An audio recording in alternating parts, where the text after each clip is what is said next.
ఆయన రాజ్యమును నీతిని మొదట వెతుకుడి, అప్పుడు అవన్నీ మీకు అనుగ్రహింపబడును అని మత్తయి 6:33లో ఉంటుంది.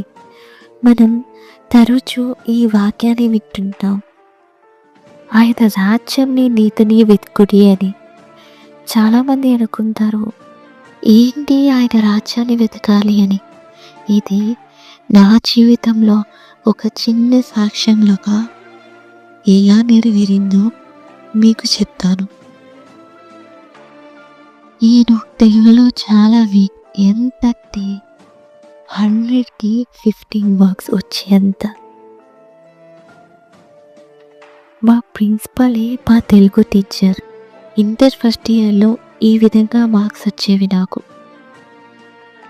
పైగా అన్ని సెక్షన్స్ కలిపి ఒక్క క్లాస్లో కూర్చోబెట్టి తెలుగులో నా పేపర్ చదివి వెక్కిరించి చదివేవారు. నాకు మా ఫ్రెండ్కి సేమ్ అలాగే జరిగింది. కానీ మా ఫ్రెండ్ ఏమో ఏకంగా తెలుగు నుంచి సాంస్క్రిట్ సబ్జెక్ట్కి మారిపోయింది.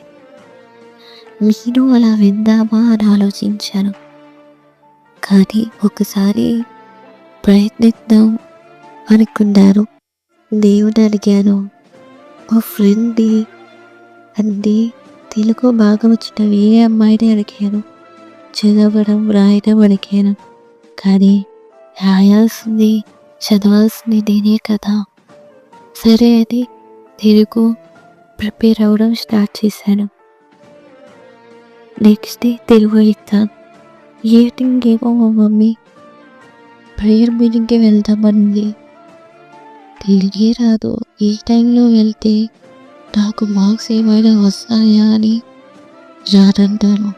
మా మమ్మీ అస్సలు ఊరుకొని రావాల్సిందే అంటారు. ఇంకా వెళ్ళాను. అది జీపాలొక్కల్ మీటింగ్స్. ఇష్టం లేకపోయినా ప్రేయర్లో కూర్చున్నాను, ఆరాధనలో ఆరాధించాను, తిరిగి వచ్చాను. నెక్స్ట్ డే ఎగ్జామ్ రాసాము. సరే రిజల్ట్స్ వచ్చాయి. సేమ్ క్లాస్లో కూర్చున్నాము. పేపర్స్ డిస్ట్రిబ్యూట్ చేశారు. ఆశ్చర్యంగా తెలుగులో నాకు 60 హై మార్క్స్ వచ్చాయి. థ్యాంక్స్ దేవా.